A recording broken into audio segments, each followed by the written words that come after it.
दोस्तों, आज मैं आपको एक ऐसे महान व्यक्तित्व की कहानी सुनाने जा रहा हूं, जिन्होंने न केवल एक नए धर्म की नींव रखी, बल्कि मानवता को एक नई दिशा दी। एक ऐसे इंसान की कहानी जिन्होंने जाति-पांति की दीवारों को तोड़ा, अमीर-गरीब के भेद को मिटाया और सबको एक ईश्वर के बच्चे बताया। ये कहानी है गुरु नानक देव जी की, जो एक साधारण परिवार में जन्मे, लेकिन उनकी शिक्षाएं आज भी करोड़ों लोगों के दिलों में जिंदा है। तो चलिए इस आध्यात्मिक यात्रा पर निकलते हैं और जानते हैं उस महापुरुष के बारे में जिन्होंने कहा था, एक ओंकार सतनाम। अपने दिल और दिमाग को शांत कीजिए और मेरे साथ चलिए इस अद्भुत कहानी में। 15वीं सदी का भारत एक ऐसा समय जब समाज कई तरह की कुरीतियों में जकड़ा हुआ था। जाति-पांति का भेदभाव चरम पर था, धार्मिक कट्टरता अपने चरम पर थी और लोग रीति रिवाजों के नाम पर अंधविश्वासों में उलझे हुए थे। ठीक इसी दौर में 1469 में, यानी कि 15 अप्रैल को, पंजाब के तलवंडी गांव में, जिसे अब ननकाना साहिब के नाम से जाना जाता है, एक बच्चे का जन्म हुआ। ये जगह अब पाकिस्तान में है। इस बच्चे का नाम रखा गया नानक। पिता का नाम था कल्याण चंद, जिन्हें प्यार से मेहता कालू जी कहा जाता था, और माता का नाम था तृप्ता देवी। नानक जी खत्री परिवार से थे और उनके पिता गांव के पटवारी थे, यानी कि जमीन जायदाद का हिसाब किताब रखने वाले। बचपन से ही नानक जी में कुछ अलग था। जब दूसरे बच्चे खेलने कूदने में व्यस्त रहते थे, तो नानक जी अक्सर चुपचाप बैठकर गहरे विचारों में डूबे रहते थे। उनकी बहन का नाम था नानकी, जो उनसे थोड़ी बड़ी थीं और उन्हें बेहद प्यार करती थीं। नानकी जी ही शायद पहली इंसान थीं जिन्होंने नानक जी की विशेषता को पहचाना था। वो अक्सर कहती थीं कि उनका भाई कोई साधारण बच्चा नहीं है, बल्कि कुछ खास है। जब नानक जी को पढ़ाई के लिए पंडित गोपाल के पास भेजा गया, तो वहां भी उनका व्यवहार अलग था। जब पंडित जी ने उन्हें वर्णमाला सिखानी शुरू की, तो नानक जी ने उनसे सवाल किया कि इन अक्षरों का असली मतलब क्या है। 7 साल के बच्चे से ऐसा सवाल सुनकर पंडित जी हैरान रह गए। नानक जी ने हर अक्षर को जीवन के किसी गहरे अर्थ से जोड़ दिया। उन्होंने कहा कि पढ़ाई सिर्फ अक्षरों को रटना नहीं, बल्कि जीवन के सच को समझना है। एक और दिलचस्प घटना हुई जब नानक जी को जनेऊ पहनाने की रस्म के लिए बुलाया गया। हिंदू परंपरा में जनेऊ एक पवित्र धागा होता है जो बच्चों को पहनाया जाता है। लेकिन जब पंडित जी उन्हें जनेऊ पहनाने लगे, तो नानक जी ने इनकार कर दिया। उन्होंने कहा कि यह धागा टूट जाएगा, जल जाएगा, गंदा हो जाएगा, फिर इसका क्या फायदा। उन्होंने कहा कि अगर जनेऊ पहनना ही है, तो वो जनेऊ पहनाओ जो कभी न टूटे, न जले, न गंदा हो। वो जनेऊ है दया का, संतोष का, संयम का और सच का। इतनी कम उम्र में इतनी गहरी बात सुनकर सब हैरान रह गए। नानक जी के पिता चाहते थे कि उनका बेटा कोई धंधा करे, पैसे कमाए, घर परिवार संभाले। लेकिन नानक जी की रुचि इन सब चीजों में बिल्कुल नहीं थी। एक बार उनके पिता ने उन्हें 20 रुपए देकर कहा कि जाओ और कोई अच्छा सौदा करके आओ, कुछ सामान खरीदो और उसे बेचकर मुनाफा कमाओ। नानक जी अपने एक दोस्त बाला के साथ सामान खरीदने निकले। रास्ते में उन्हें कुछ साधु मिले जो भूखे प्यासे थे। नानक जी ने उन 20 रुपयों से खाना खरीदा और उन साधुओं को खिला दिया। जब वो खाली हाथ घर लौटे, तो पिताजी बहुत गुस्से में थे। लेकिन नानक जी ने कहा कि उन्होंने सच्चा सौदा किया है। भूखे को खाना खिलाने से बड़ा कोई सौदा नहीं हो सकता। इन सब घटनाओं से उनके पिता परेशान रहते थे। वो सोचते थे कि उनका बेटा किसी काम का नहीं है। लेकिन नानकी जी को अपने भाई पर पूरा भरोसा था। उन्होंने अपने पति जयराम से कहा कि वो नानक को अपने साथ सुल्तानपुर ले जाएं, शायद वहां का माहौल उनके लिए बेहतर हो। जयराम जी सुल्तानपुर में दौलत खान लोधी के यहाँ काम करते थे। नानक जी सुल्तानपुर गए और वहां भंडार में काम मिल गया।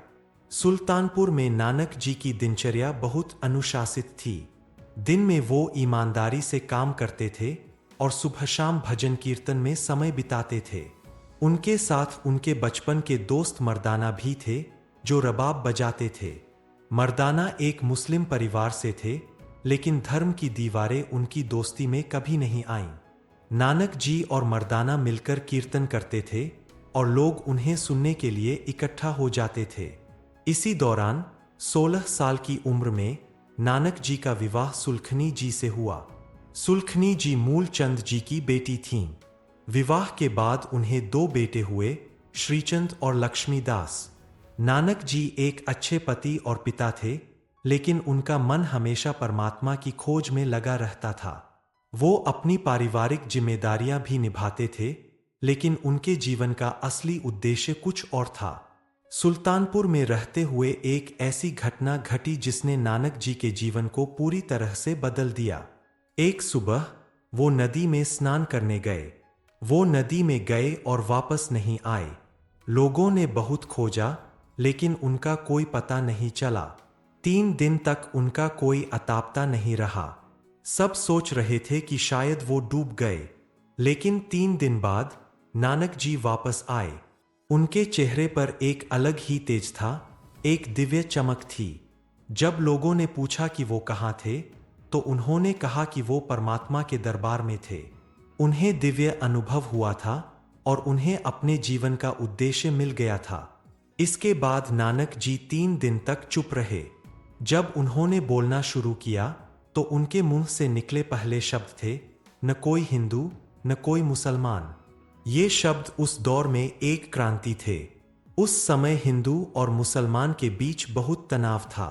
दोनों धर्म के लोग एक दूसरे के खिलाफ थे, और यहाँ नानक जी कह रहे थे कि धर्म से इंसान नहीं बनता, इंसान अपने कर्मों से बनता है। परमात्मा की नज़र में सब बराबर है। इस घटना के बाद नानक जी ने अपना घर परिवार, नौकरी, सब कुछ छोड़ दिया और निकल पड़े सत्य की खोज में। उनके साथ थे मर्दाना, जो अपना रबाब लेकर चल पड़े। इस यात्रा को उदासी कहा जाता है। नानक जी ने 4 बड़ी उदासियां कीं, जिनमें उन्होंने पूरे भारत, तिब्बत, अरब, मध्य एशिया और कई अन्य जगहों की यात्रा की। ये यात्राएं लगभग 25 साल तक चलीं। अपनी पहली उदासी में नानक जी पूरे उत्तर भारत में घूमे। वो हरिद्वार गए, जहां एक बहुत दिलचस्प घटना हुई। उन्होंने देखा कि लोग नदी में खड़े होकर सूरज की तरफ पानी फेंक रहे हैं। जब नानक जी ने पूछा कि वो क्या कर रहे हैं, तो लोगों ने बताया कि वो अपने पूर्वजों को पानी दे रहे हैं, जो स्वर्ग में है। ये सुनकर नानक जी उल्टी दिशा में पानी फेंकने लगे। लोगों ने पूछा कि आप क्या कर रहे हैं, तो नानक जी ने कहा कि मैं अपने खेत को पानी दे रहा हूं, जो पंजाब में है। लोगों ने कहा कि ये कैसे संभव है, पंजाब तो यहाँ से बहुत दूर है। नानक जी ने कहा कि जब मेरा पानी पंजाब नहीं पहुंच सकता, तो तुम्हारा पानी स्वर्ग कैसे पहुंचेगा। इस तरह उन्होंने अंधविश्वासों पर करारा प्रहार किया। दूसरी उदासी में नानक जी दक्षिण भारत गए। वो श्रीलंका तक गए। तीसरी उदासी में उन्होंने हिमालय की यात्रा की, तिब्बत और नेपाल गए। और चौथी उदासी सबसे लंबी थी, जिसमें उन्होंने मक्का और मदीना की यात्रा की। मक्का जाना एक और रोचक घटना से भरा।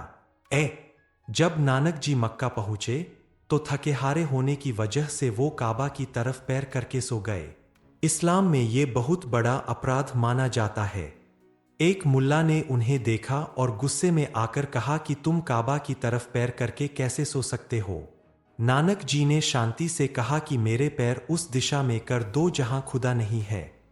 मुल्ला ने गुस्से में उनके पैर पकड़कर दूसरी दिशा में किए, लेकिन कहा जाता है कि जिस भी दिशा में उन्होंने नानक जी के पैर किए, काबा भी उसी दिशा में घूम गया। इस चमत्कार को देखकर मुल्ला को अपनी गलती का एहसास हुआ। नानक जी ने समझाया कि परमात्मा हर जगह है, किसी एक दिशा में नहीं। इन यात्राओं के दौरान नानक जी ने हर तरह के लोगों से मुलाकात की। साधु संतों से, राजाओं से, गरीबों से, अमीरों से, हिंदुओं से, मुसलमानों से, बौद्धों से। हर किसी को उन्होंने एक ही संदेश दिया, सच्चाई, ईमानदारी, मेहनत और परमात्मा के नाम का स्मरण। उन्होंने कहा कि परमात्मा एक है और उसे पाने के लिए किसी खास रीति रिवाज की जरूरत नहीं है। जरूरत है तो बस एक साफ दिल की, सच्ची भक्ति की। नानक जी की शिक्षाएं बहुत सरल लेकिन बहुत गहरी थीं। उन्होंने 3 मूल सिद्धांत दिए: नाम जपो, किरत करो, वंड छको। यानी कि परमात्मा का नाम लो, ईमानदारी से मेहनत करो और जो कमाओ उसे बांटो। उन्होंने लंगर की परंपरा शुरू की, जहां सभी लोग, चाहे वो किसी भी जाति, धर्म या वर्ग के हों, एक साथ बैठकर खाना खाते थे।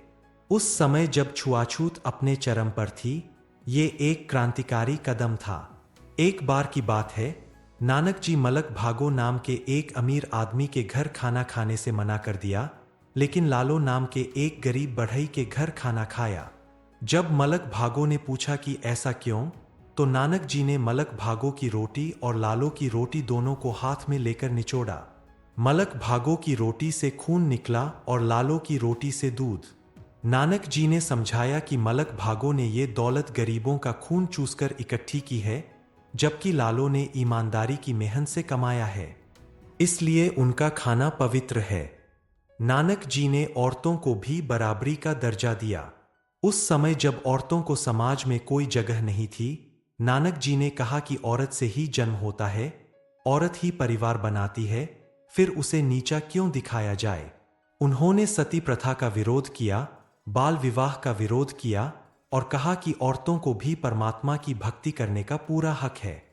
करीब 25 साल की यात्रा के बाद 1520 के आसपास नानक जी ने करतारपुर नाम की जगह पर अपना आखिरी पड़ाव बनाया। ये जगह रावी नदी के किनारे थी। यहाँ उन्होंने एक छोटा सा समुदाय बसाया, जहाँ सब लोग मिलजुल कर रहते थे, खेती करते थे, कीर्तन करते थे और लंगर चलाते थे। यहाँ कोई भेदभाव नहीं था। राजा और रंक एक साथ बैठते थे। ये एक आदर्श समाज का नमूना था, जहाँ सब बराबर थे। करतारपुर में नानक जी ने अपने जीवन के आखिरी साल बिताए। उनके 2 बेटे थे, लेकिन उन्हें लगा कि उनका उत्तराधिकारी कोई और होना चाहिए। उनके बड़े बेटे श्रीचंद तो साधु बन गए थे और उन्हें दुनियावी चीजों में कोई दिलचस्पी नहीं थी। छोटे बेटे लक्ष्मी दास भी उनकी शिक्षाओं को आगे बढ़ाने में सक्षम नहीं लग रहे थे। इसलिए नानक जी ने अपना उत्तराधिकारी चुनने के लिए अपने शिष्यों में से किसी को चुनने का फैसला किया। उनके कई शिष्य थे, लेकिन लहना नाम का एक शिष्य उनके बहुत करीब था। लहना जी पूरी निष्ठा और समर्पण के साथ नानक जी की सेवा करते थे। नानक जी ने कई बार अपने शिष्यों की परीक्षा ली। एक बार उन्होंने एक कीचड़ से भरा कटोरा सबके सामने रखा और कहा कि इसे कौन खाएगा। सब हिचकिचाए, लेकिन लहना बिना किसी सवाल के आगे आए और खाने को तैयार हो गए। नानक जी ने उन्हें रोक लिया और कहा कि तुम सच्चे शिष्य हो। एक और बार बीच रात में नानक जी ने सबको जगाया और कहा कि एक मुर्दा पड़ा है, जो उसे खाएगा वो मेरा सच्चा शिष्य है। सब डर गए, लेकिन लहना फिर से बिना किसी हिचकिचाहट के तैयार हो गए। जब उन्होंने चादर हटाई तो वहां मुर्दा नहीं, बल्कि प्रसाद था। इन सब परीक्षाओं के बाद नानक जी ने लहना को अपना उत्तराधिकारी चुना और उन्हें अंगद नाम दिया। अंगद का मतलब होता है अपना अंग, यानी अपने शरीर का हिस्सा। नानक जी ने अंगद जी को दूसरा गुरु बनाया और इस तरह गुरु परंपरा की शुरुआत हुई। सिख धर्म में कुल 10 गुरु हुए और हर एक ने इस परंपरा को आगे बढ़ाया। 22 सितंबर 1539 यानी कि 69 साल की उम्र में गुरु नानक देव जी ने अपना शरीर त्याग दिया। उनकी मृत्यु के समय एक दिलचस्प घटना हुई। उनके हिंदू शिष्य चाहते थे कि उनका अंतिम संस्कार हिंदू रीति से हो और मुस्लिम शिष्य चाहते थे कि उन्हें दफनाया जाए। दोनों में विवाद होने लगा। कहा जाता है कि नानक जी ने कहा कि हिंदू एक तरफ फूल रखे और मुसलमान दूसरी तरफ। जिस तरफ के फूल सुबह तक ताजे रहें, वो तरीका अपनाया जाए। दोनों ने फूल रखे और नानक जी के शरीर को चादर से ढक दिया। सुबह जब चादर हटाई गई तो वहां शरीर नहीं था, सिर्फ फूल थे और दोनों तरफ के फूल ताजे थे। इस तरह नानक जी ने अपनी मृत्यु के बाद भी एक संदेश दिया कि धर्म का झगड़ा व्यर्थ है। गुरु नानक देव जी ने जो विरासत छोड़ी, वो आज भी उतनी ही प्रासंगिक है। उन्होंने गुरु ग्रंथ साहिब की नींव रखी, जो सिखों का पवित्र ग्रंथ है। इस ग्रंथ में न केवल सिख गुरुओं की वाणी है, बल्कि कई हिंदू संतों और मुस्लिम सूफियों की रचनाएं भी शामिल है। ये दिखाता है कि गुरु नानक जी सभी धर्मों का सम्मान करते थे और सच को हर जगह देखते थे। उनकी शिक्षाओं ने एक पूरे समुदाय को जन्म दिया। सिख धर्म आज दुनिया के प्रमुख धर्मों में से एक है और करोड़ों लोग गुरु नानक जी की शिक्षाओं पर चलते हैं। लेकिन उनका संदेश सिर्फ सिखों के लिए नहीं है, ये पूरी मानवता के लिए है। उन्होंने जो सिखाया वो सार्वभौमिक सत्य है। ईमानदारी से जियो, मेहनत करो, दूसरों की मदद करो और परमात्मा को याद रखो। गुरु नानक जी ने कहा था, सच्चे मन से किया गया एक छोटा सा काम झूठे मन से किए गए 1000 बड़े कामों से बेहतर है। उन्होंने सिखाया कि धर्म बाहरी दिखावे में नहीं, बल्कि दिल की सच्चाई में है। तीर्थ यात्राएं करने से, व्रत रखने से या किसी खास तरीके से पूजा करने से इंसान अच्छा नहीं बनता। इंसान अच्छा बनता है अपने कर्मों से, अपने व्यवहार से, अपनी सच्चाई से। उन्होंने हमेशा कहा कि काम करना पूजा का ही एक रूप है। आलस्य को उन्होंने बहुत बुरा माना। उन्होंने कहा कि हर इंसान को अपनी रोजी रोटी के लिए ईमानदारी से मेहनत करनी चाहिए। भीख मांगना या दूसरों पर निर्भर रहना गलत है। खुद कमाओ और उसमें से दूसरों को भी दो। गुरु नानक जी की एक और खूबी थी कि वो बहुत सरल भाषा में अपनी बात कहते थे। उनकी वाणी पंजाबी में है, जो आम लोगों की भाषा थी। उस समय धार्मिक ग्रंथ संस्कृत या अरबी में होते थे, जो सिर्फ पढ़े लिखे लोग ही समझ सकते थे। लेकिन नानक जी ने अपनी बात सबके लिए सुलभ बनाई। उन्होंने संगीत का सहारा लिया, क्योंकि वो जानते थे कि संगीत के माध्यम से बात सीधे दिल में उतर जाती है। उनकी रचनाओं को शबद या गुरबानी कहा जाता है और इन्हें राग में गाया जाता था। ये परंपरा आज भी जारी है। गुरुद्वारों में कीर्तन की जो परंपरा है, वो गुरु नानक जी ने ही शुरू की थी। गुरु नानक जी के जीवन से हमें बहुत कुछ सीखने को मिलता है। पहली बात तो ये कि वो कभी भी परंपराओं के अंधे अनुयायी नहीं बने। उन्होंने हमेशा सवाल किए, हमेशा तर्क से काम लिया, लेकिन साथ ही उनमें किसी भी धर्म के प्रति नफरत नहीं थी। वो सिर्फ कुरीतियों और अंधविश्वासों के खिलाफ थे, धर्म के खिलाफ नहीं। उन्होंने हिंदू धर्म की भी अच्छी बातों को स्वीकार किया और इस्लाम की भी। उन्होंने दोनों से सीखा और एक नया रास्ता बनाया जो दोनों से ऊपर था। दूसरी बड़ी बात जो हम उनसे सीख सकते हैं, वो है समानता का पाठ। आज भी जब हम समाज में भेदभाव देखते हैं, जाति के आधार पर, धर्म के आधार पर, लिंग के आधार पर, तो गुरु नानक जी की शिक्षाएं बहुत प्रासंगिक हो जाती है। उन्होंने 500 साल पहले वो बातें कही थीं जो आज भी कई लोगों को मानने में मुश्किल होती है। उन्होंने कहा था कि सब इंसान बराबर है, चाहे वो किसी भी जाति, धर्म या लिंग के हों। तीसरी महत्वपूर्ण शिक्षा है ईमानदारी और मेहनत की। गुरु नानक जी ने कभी भी शॉर्टकट में विश्वास नहीं किया। उन्होंने कहा कि अगर तुम्हें कुछ चाहिए तो मेहनत करो, ईमानदारी से कमाओ। उन्होंने लालच को बहुत बुरा माना। उन्होंने संतोष पर बहुत जोर दिया। जो है उसमें खुश रहो, लेकिन आलसी मत बनो। मेहनत करो, लेकिन लालची मत बनो। चौथी बात जो बहुत महत्वपूर्ण है, वो है सेवा का भाव। गुरु नानक जी ने कहा कि अगर तुम्हारे पास कुछ है तो उसे बांटो, सेवा करो, दूसरों की मदद करो। लंगर की परंपरा इसी भावना से शुरू हुई थी। आज भी दुनिया भर के गुरुद्वारों में मुफ्त में खाना बांटा जाता है और ये शायद दुनिया की सबसे बड़ी मुफ्त खाना बांटने की व्यवस्था है। करोड़ों लोग रोज गुरुद्वारों में खाना खाते हैं, बिना किसी भेदभाव के। पांचवीं महत्वपूर्ण शिक्षा है विनम्रता की। गुरु नानक जी इतने महान थे, उन्होंने इतना कुछ किया, लेकिन उनमें कभी अहंकार नहीं था। उन्होंने खुद को परमात्मा का सेवक माना, उसका दूत माना। उन्होंने कभी नहीं कहा कि मैं कोई खास हूं या मुझे पूजो। उन्होंने हमेशा कहा कि परमात्मा को याद करो, उसकी पूजा करो, मेरी नहीं। गुरु नानक जी का जीवन संघर्षों से भरा था। उन्हें अपने परिवार से समझा नहीं गया, समाज ने उन्हें स्वीकार नहीं किया, पारंपरिक धार्मिक लोगों ने उनका विरोध किया। लेकिन उन्होंने कभी हार नहीं मानी। वो अपने रास्ते पर चलते रहे, अपनी बात कहते रहे। उन्हें पूरा विश्वास था कि जो वो कह रहे वो सच है, और समय ने साबित किया कि वो सही थे। उनकी यात्राओं के दौरान उन्हें कई बार खतरों का सामना करना पड़ा। उन्हें जान से मारने की धमकियां मिलीं, उन्हें जेल में डाला गया, उनके साथ बुरा बर्ताव किया गया। लेकिन उन्होंने कभी हिंसा का रास्ता नहीं अपनाया। वो शांतिपूर्वक अपनी बात कहते रहे, अपना काम करते रहे। उन्होंने दिखाया कि सत्य और अहिंसा की ताकत सबसे बड़ी ताकत है। एक बार जब बाबर ने भारत पर हमला किया और सैनिकुरपुर शहर को तबाह कर दिया, तो गुरु नानक जी वहां मौजूद थे। उन्हें भी गिरफ्तार कर लिया गया और जेल में डाल दिया गया। जेल में भी वो कीर्तन करते रहे। उनके कीर्तन की आवाज बाबर तक पहुंची।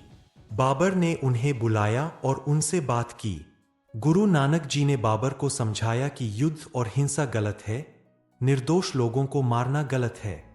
बाबर उनकी बातों से इतना प्रभावित हुआ कि उसने न केवल गुरु नानक जी को बल्कि सभी कैदियों को रिहा कर दिया। गुरु नानक जी की पत्नी सुलखनी जी भी एक महान महिला थीं। उन्होंने अपने पति के मिशन को पूरा समर्थन दिया, भले ही इसका मतलब था कि उन्हें अपने पति को लंबे समय तक घर से दूर रहने देना पड़े। उन्होंने अकेले अपने बच्चों को पाला, घर संभाला और कभी शिकायत नहीं की। जब गुरु नानक जी यात्राओं से लौटते थे तो सुलखनी जी उनका स्वागत करती थीं और फिर से उन्हें जाने देती थीं। उनका योगदान भी कम महत्वपूर्ण नहीं है। गुरु नानक जी के दोनों बेटे भी अपने अपने तरीके से महत्वपूर्ण थे। श्रीचंद जी ने उदासी संप्रदाय की स्थापना की, जो साधुओं और योगियों का एक समूह था। लक्ष्मी दास जी ने अपना जीवन शांति से बिताया। दोनों ने अपने पिता की शिक्षाओं का सम्मान किया, भले ही उन्होंने अलग रास्ते चुने।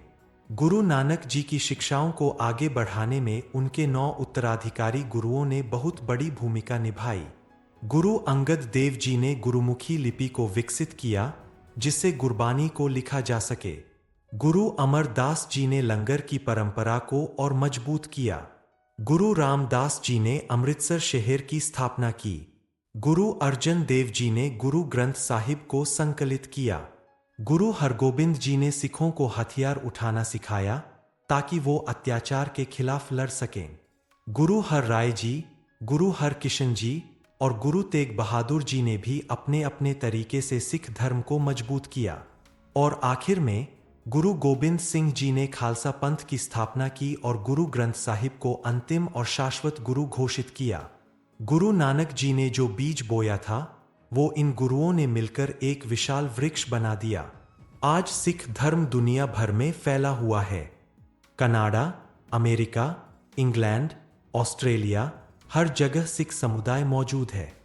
और जहां भी सिख है, वहां गुरुद्वारा है, वहां लंगर है, वहां सेवा है। सिख समुदाय अपनी सेवा भावना के लिए पूरी दुनिया में जाना जाता है। चाहे कोई भी आपदा आए, सिख समुदाय सबसे पहले मदद के लिए पहुंचता है। गुरु नानक जी की विरासत सिर्फ धार्मिक नहीं है, बल्कि सामाजिक भी है। उन्होंने जो समानता का संदेश दिया, वो आज भी प्रासंगिक है। उन्होंने जो कुरीतियों के खिलाफ आवाज उठाई, वो आज भी जरूरी है। उन्होंने जो ईमानदारी और मेहनत का पाठ पढ़ाया, वो आज भी मूल्यवान है। गुरु नानक जी का एक बहुत प्रसिद्ध शब्द है, सो क्यों मंदा आखिए जित जम्मे राजान, यानी कि उसे बुरा क्यों कहें जिससे राजा पैदा होते हैं। ये औरतों के बारे में कहा गया था, उस समय जब औरतों को समाज में कोई सम्मान नहीं था। गुरु नानक जी ने पूछा कि जो हमें जन्म देती है, जो हमें पालती है, जिसके बिना जीवन संभव नहीं, उसे हम कैसे नीचा दिखा सकते हैं। एक और प्रसिद्ध शब्द है, नानक दुखिया सब संसार, यानी कि पूरा संसार दुखी है। गुरु नानक जी ने कहा कि सुखी वो है जो परमात्मा का नाम लेता है। बाकी सब, चाहे कितने भी अमीर हों, कितने भी ताकतवर हों, अंदर से दुखी है, क्योंकि उन्हें असली सुख का पता नहीं है। असली सुख परमात्मा से जुड़ने में है, उसका नाम लेने में है, उसकी इच्छा को स्वीकार करने में है।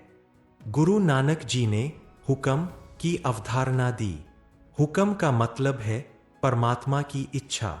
उन्होंने कहा कि हमें हुक्म में रहना चाहिए, यानी कि परमात्मा की इच्छा को स्वीकार करना चाहिए। जो होता है उसे खुशी से स्वीकार करो, लेकिन इसका मतलब ये नहीं कि तुम कुछ मत करो। मेहनत करो, अपना कर्तव्य निभाओ, लेकिन परिणाम की चिंता मत करो। जो होना है वो होगा, और वो परमात्मा की इच्छा से होगा। गुरु नानक जी ने किरत करो पर बहुत जोर दिया। किरत का मतलब है काम, मेहनत। उन्होंने कहा कि हर इंसान को काम करना चाहिए, मेहनत करनी चाहिए। बिना काम किए खाना खाना पाप है। उन्होंने खुद भी हमेशा काम किया। जब वो करतारपुर में बसे तो वहां खेती करते थे। उन्होंने दिखाया कि आध्यात्मिकता का मतलब दुनिया से भाग जाना नहीं है, बल्कि दुनिया में रहकर काम करते हुए अपनी जिम्मेदारियां निभाते हुए भी आध्यात्मिक रहा जा सकता है। गुरु नानक जी की एक और महत्वपूर्ण शिक्षा थी वंड छको, यानी कि बांटकर खाओ। जो भी तुम्हारे पास है उसे दूसरों के साथ बांटो। अकेले खाना पाप है, मिलजुल कर खाओ, दूसरों को भी खिलाओ। इसी शिक्षा से लंगर की परंपरा निकली, जहां हर कोई आकर मुफ्त में खा सकता है। गुरु नानक जी के जीवन में संगीत की बहुत बड़ी भूमिका थी। वो मानते थे कि संगीत परमात्मा तक पहुंचने का एक माध्यम है। उनके साथ हमेशा मर्दाना होते थे जो रबाब बजाते थे। गुरु नानक जी शब्द गाते थे और मर्दाना रबाब बजाते थे। ये परंपरा आज भी जारी है। गुरुद्वारों में रागी कीर्तन करते हैं, और ये कीर्तन सुनकर लोगों को बहुत शांति मिलती है। गुरु नानक जी ने जापूजी साहिब की रचना की, जो सिख धर्म का सबसे महत्वपूर्ण बानी है। इसमें 39 पौड़ियां हैं, और हर पौड़ी में गहरा दार्शनिक अर्थ छिपा है। सिख लोग रोज सुबह जापूजी साहिब का पाठ करते हैं। इसमें गुरु नानक जी ने ब्रह्मांड की रचना से लेकर मोक्ष तक हर चीज के बारे में बताया है। उन्होंने बताया है कि परमात्मा कैसा है, कैसे इस ब्रह्मांड को बनाया, कैसे हम उस तक पहुंच सकते हैं। गुरु नानक जी का संदेश सार्वभौमिक था। वो किसी एक धर्म, एक जाति या एक देश तक सीमित नहीं था। वो पूरी मानवता के लिए था। उन्होंने कहा कि हम सब एक ही परमात्मा के बच्चे हैं। फिर ये झगड़े क्यों, ये नफरत क्यों, ये भेदभाव क्यों? अगर आज की दुनिया गुरु नानक जी की शिक्षाओं को अपना ले तो कितनी समस्याएं खत्म हो जाएं। नफरत की जगह प्यार हो, युद्ध की जगह शांति हो, भेदभाव की जगह समानता हो। गुरु नानक जी ने पर्यावरण की भी चिंता की थी। उन्होंने कहा था कि धरती हमारी माता है, आकाश हमारे पिता है और हवा हमारा गुरु है। उन्होंने प्रकृति का सम्मान करना सिखाया। आज जब पूरी दुनिया पर्यावरण संकट से जूझ रही है, तो गुरु नानक जी की ये शिक्षाएं और भी प्रासंगिक हो जाती है। अंत में गुरु नानक देव जी की कहानी हमें ये सिखाती है कि एक व्यक्ति कितना बदलाव ला सकता है। एक व्यक्ति जो अपने सत्य पर अडिग रहे, जो अपने सिद्धांतों से समझौता न करे, जो दूसरों की सेवा करे, वो पूरी दुनिया को बदल सकता है। गुरु नानक जी ने अपने जीवन से ये साबित किया। आज 500 साल बाद भी गुरु नानक जी की शिक्षाएं उतनी ही ताजा है, उतनी ही प्रासंगिक है।